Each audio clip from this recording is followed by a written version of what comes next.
We talked to Kelly today, but yeah, I could start getting you images and things. All right, I'll be quiet now.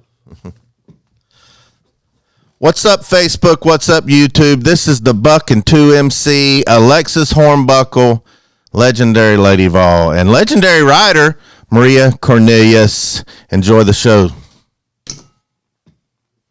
Yo, what's up? Welcome back. It's Tuesday at 7 o'clock, so you know you're going to see our beautiful faces. You know we're coming to talk to you about what's going on in the Lady Vol basketball world and really our perspective on it. And Maria, she got a treat for us towards the end, some things we're going to bring up. So, Maria, I'll let you take over. Yeah, we're going to close this show out, so stick around with us with swagger. If you don't have swagger, you don't have anything. I do want to make one quick point about leadership, because everybody knows I overthink everything. And last week I was talking about, if you say I lead by example, you're signaling to me that you're not a leader. I wanted to clarify that's one aspect of being a leader, but there's a whole lot more to it. So if you lead by example, that's a piece of it. The rest of it is leading with your voice, your actions, your accountability, your willingness to listen. All of that goes into being a leader.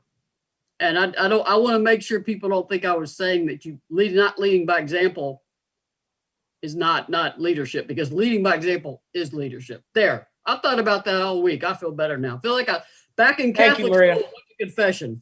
Thank you, Maria, because I used to say it all the time. I'm like, wait.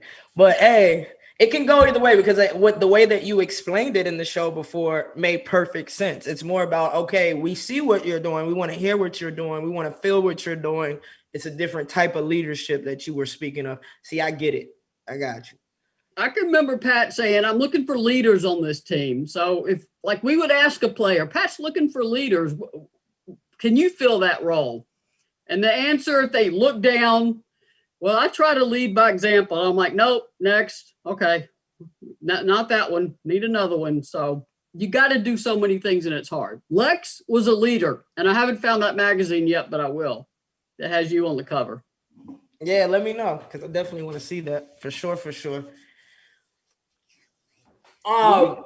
Go ahead, Maria. What we got? I can't. It sounded like it cut it out. Cut it. Oh my Jesus! Cut it out. Jesus, my mama would beat me. We've got obviously Kelly Harper met with media today. The news yesterday that Lady Vols are back. They can take the court as a team. They could have done it yesterday, but yesterday ended up being a day off because there's 2 SEC games this week. So they will be back on the court as a team on Tuesday. Okay. The other big news, of course, this week is that one of the showcase games of this week, Baylor and UConn, is now canceled because Coach Kim Mulkey has COVID-19. So it's just one heck of a season in terms of dealing with the disruption of the coronavirus. And of course, my first, thoughts are with Coach Mulkey. I hope she's okay, and I hope she makes a full recovery and gets back to her team quickly. Yeah, definitely. I was really looking forward to that game, but obviously safety first. And like you say, it's been one heck of a season and a roller coaster for players, coaches, media, and the fans. So stick with it, y'all. It's going to be tough. They're determined to get these games in, it seems like. So worst case scenario, I think it's just going to kind of get pushed further and further back. Kind of how soccer is now going to do their tournament, and what is it, February? They were coming back in February, and then was it going to be May when they actually had soccer? I know volleyball was pushing into April or May. I'd have to look up the exact dates. They've still got to do regular season games and then deal with the NCAA tourney. I'd have to look up the exact dates, but I know it would not surprise me to see it start moving into later in the spring by the time you get to postseason. Right. I just remember Book saying something about, man, it would suck to be starting. Yeah, so I guess, starting in February in the winter, playing through that cold season when typically they're ending. So that's going to be interesting. good luck, all you soccer players out there. That's why I love indoor sports. As much as I love soccer, I'm glad basketball is an indoor sport. Yes. Yeah. That's not, I would not want to take a ball off the head in cold weather. I just, no. You I don't don't know even. that I want to get hit in the head at any point, but especially not in cold weather. No. Well, if you're making contact with the ball, it's not as bad as what people think. It's if you actually get kicked, like the ball's coming at you and then you get hit, that stinger is going to be a little tougher in that cold weather. But on top of Coach Kelly speaking, were you able to did any players speak on, how they felt about not playing, now coming back, being able to play? Kind of, are they looking forward to it or what? For this particular media conference, it was just Kelly, and a little bit of funny thing to start. The internet was not working on Tennessee's end, so we had to close it all out and come in. And Kelly said, I actually wrote down what she said. She said, just like my team, thank you guys for being flexible, because everybody had to exit the Zoom and come back in. So Kelly's taking the right attitude about this. There's nothing I can do about it. Once it happens, we got to deal with it.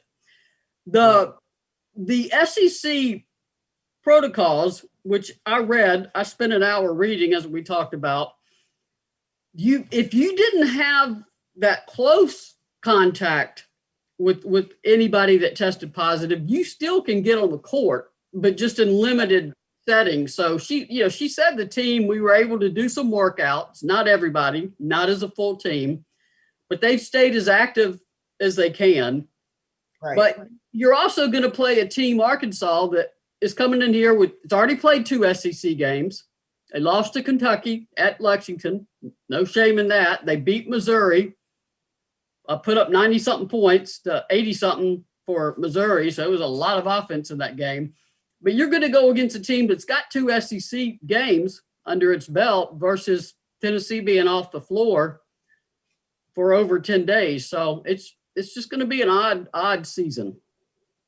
Yeah, it is. But like you say, Coach Kelly has the right attitude and the players are following. So hang in there, ladies, and handle business, because it's SEC time. Every game matters, period. But now, especially in the SEC, we want to make a statement. And I think that this year we actually can make a little bit of a statement within the SEC. So I look forward to that Arkansas game. It's going to be a true test. I watched the Kentucky-Mississippi State game. So, Arkansas losing to Kentucky, in my opinion, like you said, that's not bad, because Kentucky, they're rolling. They're looking real good. Shout out Kyra Elsie. But if they approach this like this may be their last game, which I'm hoping that they do anyway, because COVID, you never know, right? And you basically need to approach every game like a championship game. Like, there's really no room for error when you may have a game and then it may be canceled. You might not be playing for 2 weeks and all of a sudden you have 2 games against tough teams. Mentally, your mindset should be every game is a championship game. You're exactly right. And that's a good point, because, Kelly can say it all preseason. They told him when they first started, every game might be your last one. But when you're suddenly shut down for 7 days, it really starts to hit home.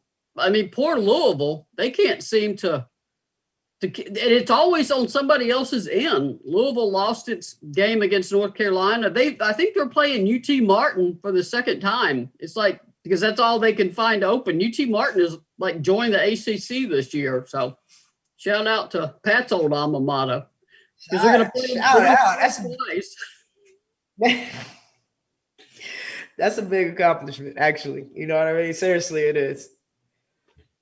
So that you just got to stay flexible. But I'm glad for everybody who watches at home or records the game. It's a 6:30 p.m. tip. So don't forget that. It's not 7 o'clock. It's 6:30 SEC Network. So make sure you're set at home or have your device recording, or don't tune in at 7. You will have missed half of the first half. So be ready.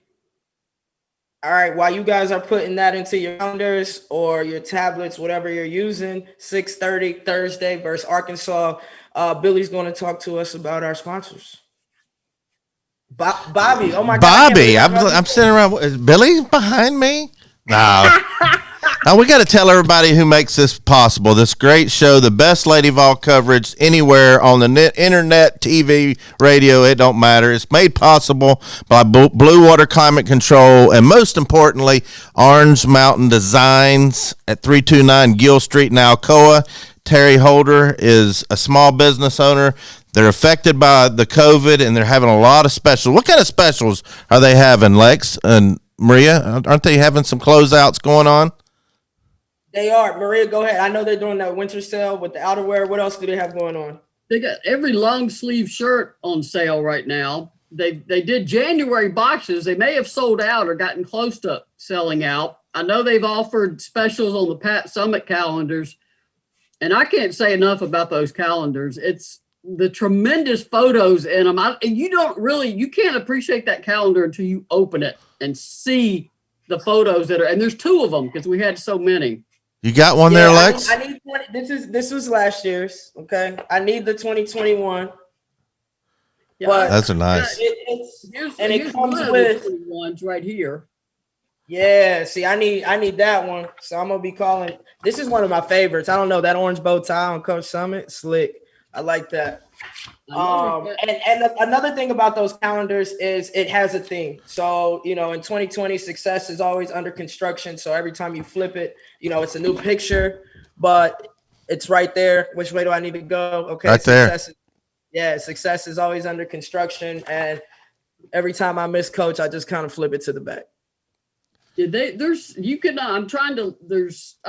inaugural SEC tournament in 1980 team photo. Ooh. There's Pat and her 1989 coaching staff. There's Kelly and Pat. Tyler is in here with his wife and son. President Joe Johnson. Pat playing golf. You're gonna see Pat playing golf. There's another one. Let me find it. My parents still have the Pat Summit golf balls that she gave them. She gave my dad. This right here this is Pat and Billy Moore, and it might be one of my favorite photographs of Pat ever. What's she doing? Chilling? Yeah, chilling at the golf course. Wow. That's awesome. It's just, and Lex is in here somewhere. I know it. Oh, let me see. Let me see what popped up. While you're looking for that, I want to help out Orange Mountain Designs as Volunteer Roadshow would like to help them out. So what we're going to do is we're going to give the first 2 people to mention Volunteer Roadshow to Terry Holder and to tell her to email us who bought something from them. We're going to give you an entree for 2 at Tennessee Tap House on Peters Road. Can't beat that. Oh, that's awesome. You definitely can't beat that. Can I enter or no? No. Who's that person down there with Pat? Hey, I love that pic. You know what? That was at a women's conference in New York in 2008 or 9, I believe. 8 or 9. And it was, number one, an awesome experience, the women that I met there. But having coach there, hugging her, seeing her smile, hearing her speak, and, it was awesome. Both of these calendars are on the website at orangemountaindesigns.com. You really need both of them. That's a 2021. That's a legacy photo there. I mean, that's Carrie Howland in there. Debbie Jennings, Jenny Moshak. Yeah. Look at J-Mo, yeah. So, yeah, was that DeMoss down there? Yeah, that's DeMoss. Look at DeMoss and her fancy. What is she wearing? Like, she got shoulder pads for days in that photo. That used to be the style back in the day. I know. I remember going through my closet years ago for donations, and it looked like we had umbrellas in there. Oh yeah, absolutely.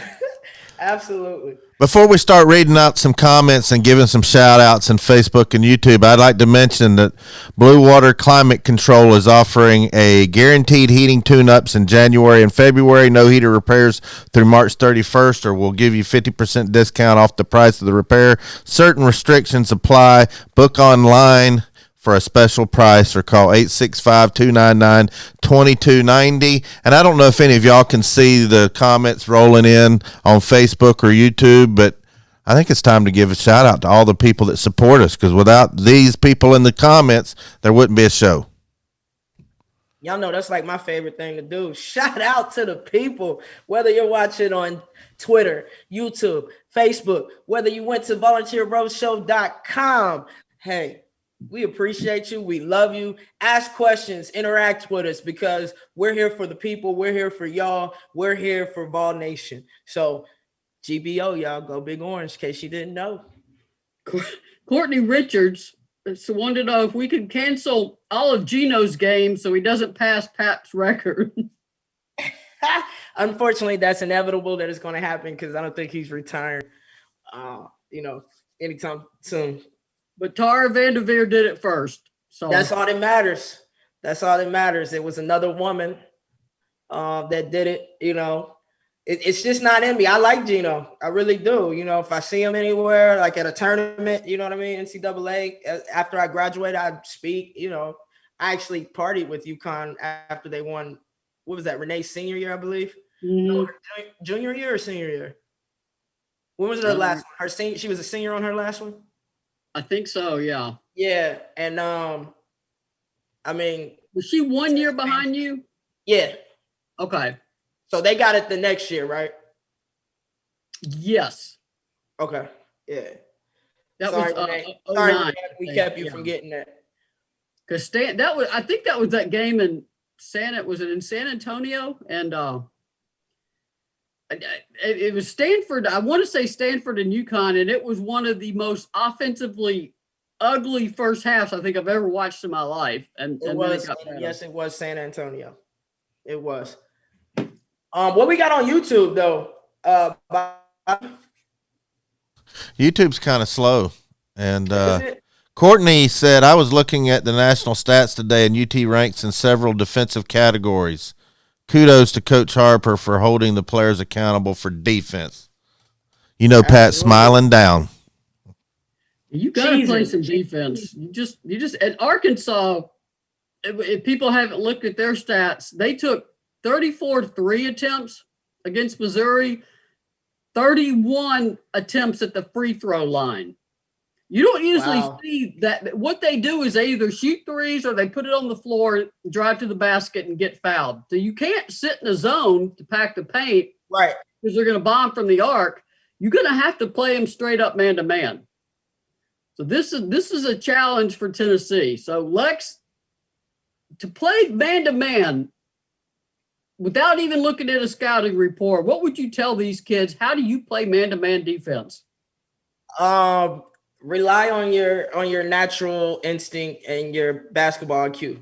So it's simple things, cues, listen for it. The bench is going to be very, very vital to how quickly we can adapt and adjust to whatever they're doing offensively or even defensively, because when you're playing, you might not see the calls or, really associate what is what, because you're also focusing on executing your game plan for your team as well. So relying on and trusting the basketball IQ, they got you to this point, not playing too high. They're quick. They'll put the ball on the floor. You got to have long closeouts, but you can't lead. Like when I say lead, you can't lunge at them or leave your feet, which we tend to do a lot of.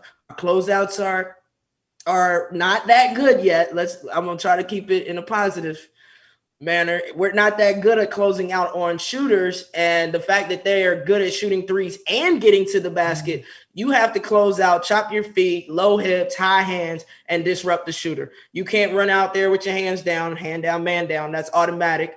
And then if you have a bad closeout or you're constantly leaving your feet, now you're exposing your big man and the holes in the defense. And we need our bigs on the court, especially Key. So it's going to be very, very important that the guards step up to the plate, keep the penetration, contain penetration, and you want the shooters to put the ball on the ground first and foremost, long closeout. Put the ball on the ground.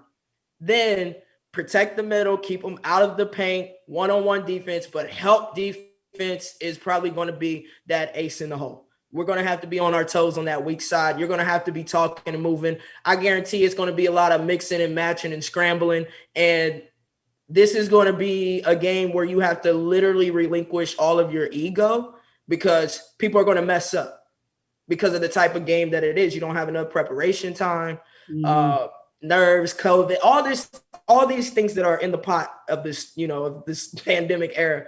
And in order to work through that, you have to be on the same page. You have to really work as one team, make one sound defensively, and then offensively execution, set solid screens, but also attack the paint. We don't need to settle on threes because we know they're going to shoot a lot of threes.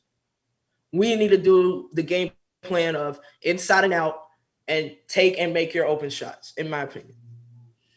And I would like to see at least 2 charges drawn by Tennessee. You've got these aggressive. You're being nice.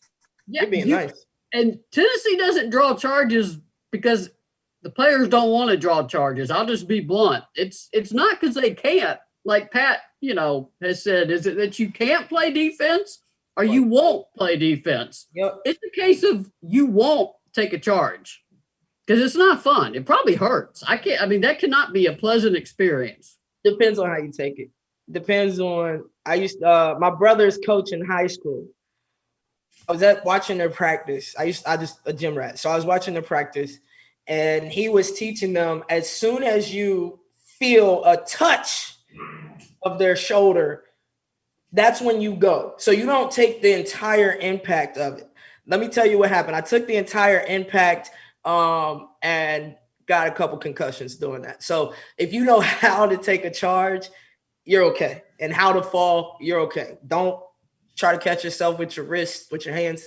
That's how you can break your wrist. And you got to fall back with like a slide. You drop your butt down first and kind of fold like you just got hit in the chest, and you slide and you make it, you gotta sound it. You know what I'm saying? You gotta scream or something. So if y'all listening, I just gave you taking a charge 101, Lady Vols. There you go. You're welcome. God bless. And Arkansas, those are senior guards and graduate transfer Destiny Slocum. They know how to draw contact when they drive. You're going to get foul calls and you're going to have to not get frustrated because Arkansas is going to get to the line. But what you want to do, I assume, as a player is if they get to the line, make sure that trip is earned and not some ticky-tacky contact foul. Yeah. Put them on their butt is what Coach used to tell us. Nobody better go through the lane without being put on their butt. If you're beat, and do not give up wide open layups. Unless you're in foul trouble, then be smart about it. But yeah, send a message and send it early. I always say punch them in the mouth, not once, but twice, because the first time they're ready to fight back. They're probably expecting it. Tennessee's going to come out fired up. They're going to come out fired up, and we need to come execute, punch them in the mouth early defensively and offensively. And when they make their little run, punch them in the mouth again. So keep going at their head, be relentless, and you're not playing to beat Arkansas. You're playing to win a national championship. So go out and try to embarrass them. Go out and try to execute to the best of your ability. Attention to details is the little things, the intangibles, and we should come out on top with a W. The other thing, if you're not motivated by winning a game or winning a national championship or setting a standard, I can promise you, and Alexis can back this up, everybody I talk to has aspirations to go in the WNBA, play pro. If you cannot keep somebody in front of you in the WNBA, you are not going to make it out of training camp. You're going to be in Hungary or somewhere playing for, which is fine. You can go overseas. But if you want to play in the WNBA, you had better be able to keep your player in front of you. Is that you played, and it's even more of a stacked league now. Can you tell people how important it is if you want to be in the WNBA to be able to guard someone? Oh, it's very important, especially when you're coming in as a rookie. I mean, they're looking at you. They know that you can guard people in college, but you're about to come against Olympians, grown women who are stronger, faster. It's a different speed. When you come from high school to college, different speed. When you go from college to the league, different speed, different level of strength. And the coaches expect you. You have those young legs. You're coming in, so should be coming in on a mission. If you can't play D, unless you are shooting, lights out. Like every time you touch the ball, it's pretty much golden, which is rare, right? you better be able to play some defense, period. And scouts are watching that too. I remember Lynn Dunn when she was with the Fever. I would see her on press row as a scout, and she would be watching the game and taking notes. And then the next day at practice, I would see her at practice, and I'm like, "What are you looking for here?" She goes, "I want to see how they practice. What are their habits and drills? How do they communicate with teammates? What do they do during a break? I want to see if you aspire to be a professional athlete, that's a tryout every time you take the floor, because there are scouts watching these games." Yeah, that's a fact. And the girls, sometimes I think they lose sight of that. Like, oh, it doesn't matter. I have many more games, or I have another year or 2 years. Tomorrow's not promised. Whether that's the pandemic, whether that's a season or career-ending injury, it's just not promised. So you have to go out there and give your best on both ends. Be the hardest working, the smartest working player. Be that leader. Be a good teammate. Be coachable. Have that tenacious energy where it's contagious at the end of the day. You want to change the energy of the game. Those are the type of players that, the league is looking for, because they have their superstars. They have their veteran players. They have their core players. They're looking for people to add to what they have. So you have to humbly come in hungry and realize, listen, I have to do the little things in order to get more time, more recognition, and to produce longevity in my career. And you were able to guard people and rebound. I mean, that probably prolonged your professional career, just based on the fact that you were a rangy guard who could get to the glass, and your plus minus was probably on the plus side, because whoever you were guarding was not going to put up many points. Right. Yeah, I wasn't known as like a scorer, but you're right. A lockdown. Like, I'm going to make sure if I'm not scoring 20 points, you not scoring whatever your average is or whatever was on the scouting report. And if you do, man, you had one hell of a night. You worked for that. But in the meantime, just in case y'all just listening in to the Buck and 2MC show every Tuesday at 7 p.m., that is brought to us by who, Bobby? Orange Mountain Designs. And you know who's the scouts are watching the players on the court, but do you know who's watching Buck and 2MC on the Volunteer Roadshow? The best fan base in the country. And they love what we're doing. We got Jill Butcher says, thanks for taking time to do these shows. Very much appreciated. We're getting a lot of thanks from people that really, really like this. Trish Jackson says, teamwork makes the dream work. Thanks for keeping us all up to date on Vol sports. There was a couple of other, I just wanted to say thank you from Volunteer Roadshow for saying you like what we're doing. That really means a lot to us. Yeah. There was one more. Let's see. I should have had all this done. Courtney, I think I mentioned this. Courtney Richards said, thanks for doing these shows. It's great to have somewhere to get some LV info.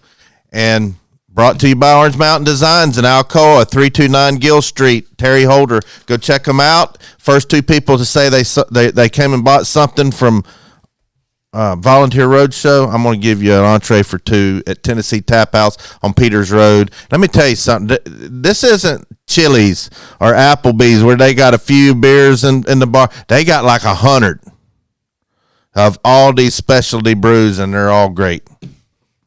When we get out of this pandemic, I am so there. Me and you both, Maria. Actually, let's just make it a lunch date. Lunch?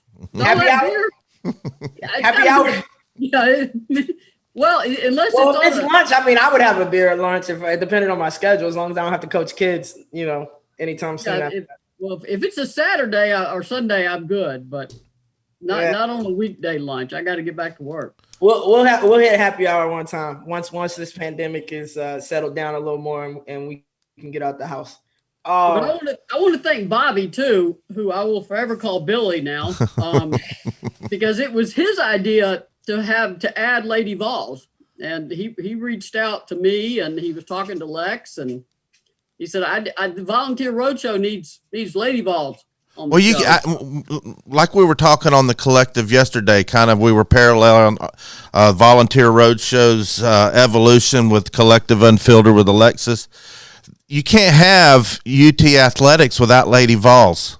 This one and the same. It's all together, and everybody, a football team gets all the pub, but I wanted to have the best Lady Vols coverage, not just basketball, but all of Lady Vols coverage anywhere, and I think we do. Period. I period. Drop mic. And we're just getting started on this, so I mean, y'all, I appreciate y'all being patient with us as we figure out a flow. We're going to also line up guests going forward too, have some people pop in with us. But the one thing we want to talk about is swagger. And I have told Alexis, covering her class was one of my favorite 4 years covering Tennessee, because they had swagger to spare. And they had enough swagger that they hopefully left some behind. It's hidden somewhere in Thompson Bowling. Somebody's got to find that. It is, because that team, you were going to have to beat them. They were not going to lose. You had to beat them. And if you beat them fair and square, Pat was still pissed. But, because Lord have mercy, Pat hated to lose. But there were some games that you guys lost because, I mean, the other team just played better. You got to give it to them. But the game we want to talk about, March 5th, 2006, Little Rock, Arkansas, Louisiana State, Tennessee, for the SEC title. And before Bobby shows the clip, Candace Parker is going to take the last shot for Tennessee, and then it's going to be LSU's possession. And I was told this later. I noticed it there. You don't see it on TV, but I noticed it when I was there, that Parker said something to Simone Augustus after she made her shot. And it was quick. I mean, just passing. It was, and you guys talk smack a lot out there, but it was subtle. Y'all kept it, where you couldn't hear it unless you were right there, unless the official heard y'all sometimes. And then, that caused a little trouble. But she looked at, and I found out later what she said. As she's walking after making her shot, she looks at Simone and says, "Now what are you going to do?" I mean, that's just swagger. That's just swagger to spare. All right, Bobby, let's roll the clip. I just tell me when to stop, but I'm going to roll it now. See orange, and she misses the front end with 30 seconds to go. Tennessee ball difference of 2 seconds on the two clocks. Parker at the point. Don't need a three, but you don't want to put them at the line either. 1-4 set. Parker driving. Oh, Ballard scores! And the Lady Vols lead by 1. 15 seconds. Pokey Chapman calls time. Who were we talking about 2 hours ago? The best senior in the country, Simone Augustus, who has scored the last 2 buckets for LSU, and maybe the best freshman of the country in Candace Parker, who is a one-woman possession here to get Tennessee the lead back. Just a great move by Candace Parker, basically clearing things out, flattening it out. Candace Parker with the crossover to the left side, and look at how she's already squared up as she takes off. Very difficult for Austin to defend that, and Parker was in great control on that shot. There was no help to come up on her to get that ball out of her hands. She knew that she was going to take that shot. Pat Summitt wanted her to take that shot. Now the ball goes to Simone Augustus. Does it go to Sylvia Fowles? Got 14 seconds left.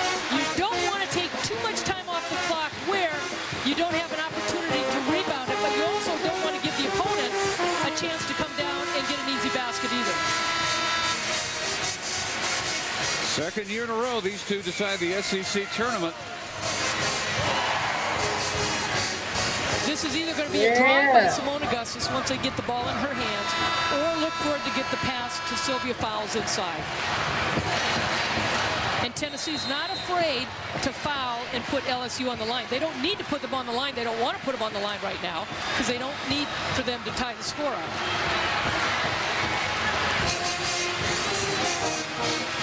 Candace Parker had not made a basket in 12 minutes. In fact, had not made a point in 12 minutes until that go-ahead bucket. So White inbounding at midcourt, 14.7 LSU.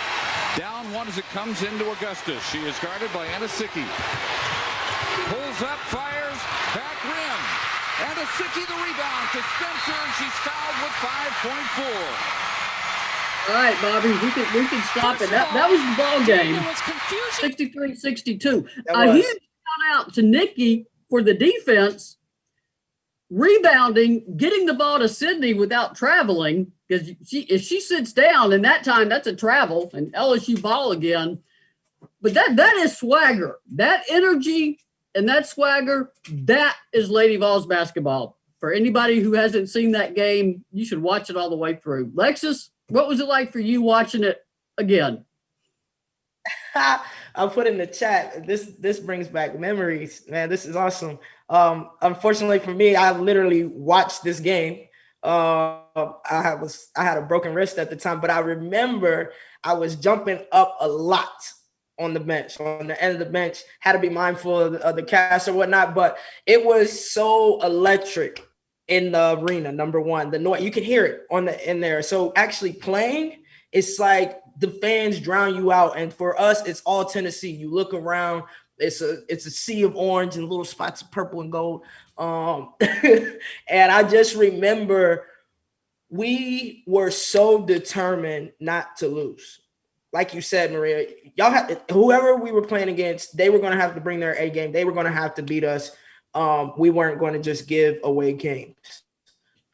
But in that particular game, it was a different feel from the locker room, from the bus ride to the locker room, to the warm-ups, timeouts. And, I like to talk smack. So players are going down, and I'm talking smack when LSU was on our side. And Candace stepped up big. Big Nick does what Big Nick does. Get big-time rebounds. Get defensive stops. Like, Nick is a beast. Everybody knows that. I love Big Nick. Love playing with her. And Candace did what Candace does. Finished the game. And Candace was a redshirt freshman. And not only did she hit the shot, but she got in Simone's head, because I guarantee you when Simone's coming out of that timeout, she's thinking, she just said to me, now what are you going to do? When Simone signed with the Sparks, I hope Candace sent her a text message. Now, what are you going to do? I did, but I mean, that was the LSU Tennessee years of Sylvia Fowles and Simone Augustus. And my goodness, those were brawls every single game. Absolutely. And it was, because if we didn't brawl on the court, if we didn't leave everything on the court, man, you don't want to go to practice the next day with Coach Summit. That was hell on earth. Mm-hmm. Seriously. You are going to literally pay for every mistake, every turnover, miss layup, miss box out. Anything that she can pick out where we fell short on the things that we go over every single day starting in preseason, she's going to hold us accountable for that. And that's not a practice that we enjoyed. So we tried to stay away from as many of those as possible, at least during my 4-year tenure. Yeah, that was when, of course, Pat opened practice all the time and media were there. After a loss, I tried to sit a little further up in the arena than down close to the court. It was painful sometimes to watch practice, because I'm like, those kids are about to die out there. And I'm just sitting up here sipping my coffee. And I'm just going to try not to make eye contact with Pat, because though Pat loves sparring with the media, if I'd go down to take photos, she'd come marching over and want to talk about something. And she was a lot of fun. But I always remember thinking, I'm glad I'm not the target of Pat's ire. And these kids are 18, 19, 20 years old. And shout out to you guys, because that woman after a loss was brutal. Very. From the film session to the it starts in the post-game talk. Normally the bus or plane ride back is very quiet if it's an away game. Home game, of course, we're getting our butts chewed out after the game in the locker room, right? Depending on how many days we have in between the next game, could be an early practice, or it could be, instead of a practice, you might have a workout with Heather and then practice, or vice versa. And I'm glad I made it out alive, Maria. It's all downhill. You survive Pat Summit, it's all downhill from there. There's no other coach that will be as challenging. There just can't be. No. Hey, I'll tell you who's close. Bill Embiid. I could see that. He's very close. They're just two different styles of implementing that fear to the players. Coach is more of the stare, obviously, the mental aspect of constantly challenging you and running your tail off, right? And the pros, they can't run you like that because you have so many games a week and travel. They can't do you like that. But let me tell you what will happen. You will get cussed all the way out. I mean, all the way out till you ain't got no soul. Do you hear me? So everybody's not made for that, but I think that coming right off of Coach Summit and going to the bad boys with Bill Laimbeer, Rick Mahorn, and even Cheryl Reeves, who's not Minnesota, but yeah, he's close. I could see that. He's a handful. And they also control your paycheck in terms of, how much you play and where you play at. So that's a lot of power to wield over someone. Oh yeah, it can get a little stressful. Before we start to wrap this up though, Maria, do we have anything on the on YouTube or Facebook? Yeah, we've had a lot of great comments on Facebook, and let's see, there was one of them I wanted to bring up. Deronda Fletcher said, I was excited as the players were. I had no voice the next day talking about the game we just played. And Jessica Gwynn, who on our current team can bring that swagger, would love to see that again. I think we have some who could do it. I think the closest you got right now is Jordan Horston. I was going to say that because of what she can do. When she's locked in and when things are rolling, she's rolling on all cylinders. She could be a beast on both ends of the floor, and she can bring you that energy. You see the frustration when she makes those mistakes, but you also see the hypeness of when things go well, even if she isn't involved. And that's part of leadership. That's part of having that swag, because that's major confidence. And some people call it cocky. But as Peerless Price would say, it's athletic arrogance. So you earned that. Yeah, it's swagger. And part of it's innate. Part of it, I think, is personality. But I mean, Jordan's just a sophomore. But if I were to say, okay, who on this team can show that swagger? Jordan's my top candidate, because one, mistakes bother her. She takes ownership of them in a game. She'll, do this like mine. Yeah. She gets excited for a teammate's shot, whether she gave the assist or was involved at all, like you said. And she plays with high energy. And I don't like to put a lot of pressure on a sophomore, but Jordan Horston is the player I see with the most swagger on this team. Yeah, and we can't forget about Burrell, because she's been playing very solid, and she's been, even in the tough games, kind of looking unfazed. And you need that. You need that no matter if we're up or down. You know that you're going to have steady performance, and you know that she's going to knock down those shots, hit the open teammate, get to the basket, huddle them up when needed. So I think if those two, if they really get together, it could be powerful, Maria.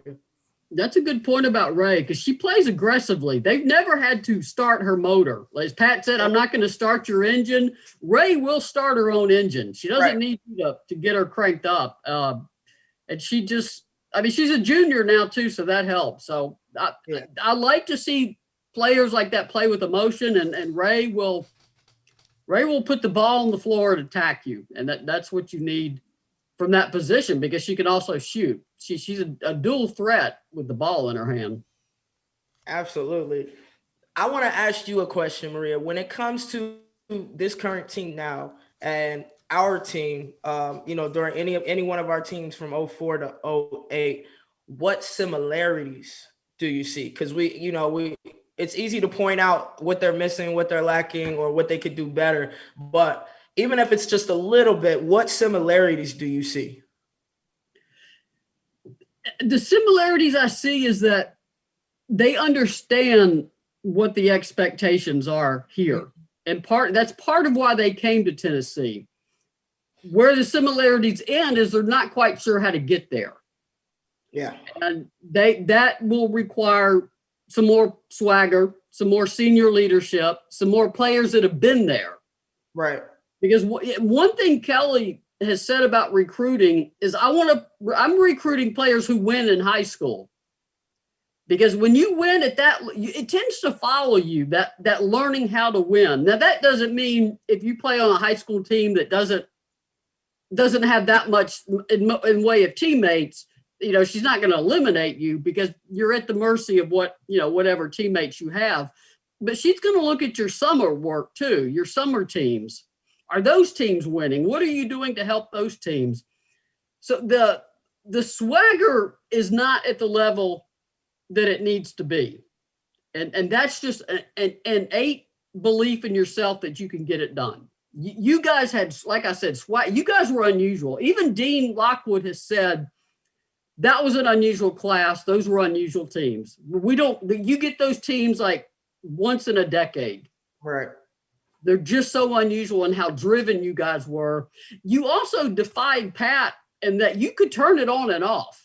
Pat was always said, you can't just turn it on. I'm like, Pat, this seems sort of dumb. Don't tell them that. Okay, Pat, I won't tell them, but they do. I said, I can watch them on the court and see, yeah, they're getting a little bored here. No, they're engaged now. Okay. Yeah, that did happen. That's unusual. Yeah, because I preach that same thing. There's no on and off switch. It's when you step in between these lines, it's go time, period. When you come to the gym while you're getting your laced up and your clothes changed, it's go time. And you're right. We did kind of turn it on and off and sometimes set the cruise until somebody makes us mad or tries to embarrass us or challenge us or Pat takes us out.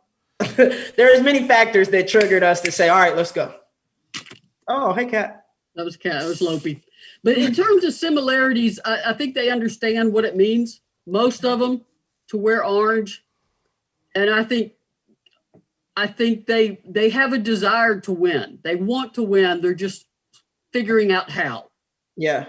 And Tennessee, because of transfers and attrition, they've lost that senior leadership where you have a core group of seniors. And that is so important because even when y'all came in as freshmen, you needed that time to adjust. You needed actually 2 years to adjust. Yeah, I was gonna say it took a couple years, about a year and a half too. And Tennessee keeps having to ask freshmen and sophomores to do junior and senior level work. So I'm not going to say that the team particularly lacks anything minus the experience of knowing how to win big. And that's going to come. Yeah. And this year is just a toss up for me because of COVID. We just don't know game to game you don't even know who's going to be available for the game. Yeah, it's hard to make predictions in this day and time right now. If there's nothing else, guys, we thank y'all for tuning in on this Tuesday night. You can catch us here every Tuesday night at 7 p.m. on the Buck and 2MC show hosted on the volunteerroadshow.com.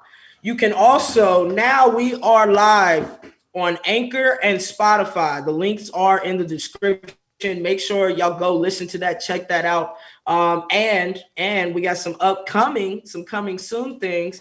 We are looking to be on iTunes, Google Podcasts, Breaker, Castbox, Overcast, Pocket Cast, and Radio Public.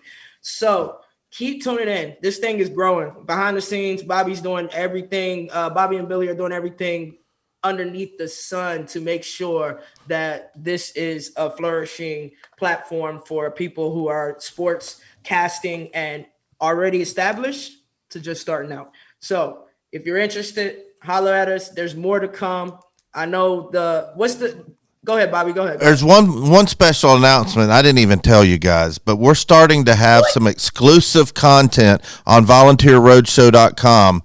But you need to go register for a free profile, and there's not much you can do with it now. You can upload a profile picture, you can send friend requests, messages, but in the very near future, that thing's going to blow up. There's going to be so many bells and whistles where there will be exclusive content.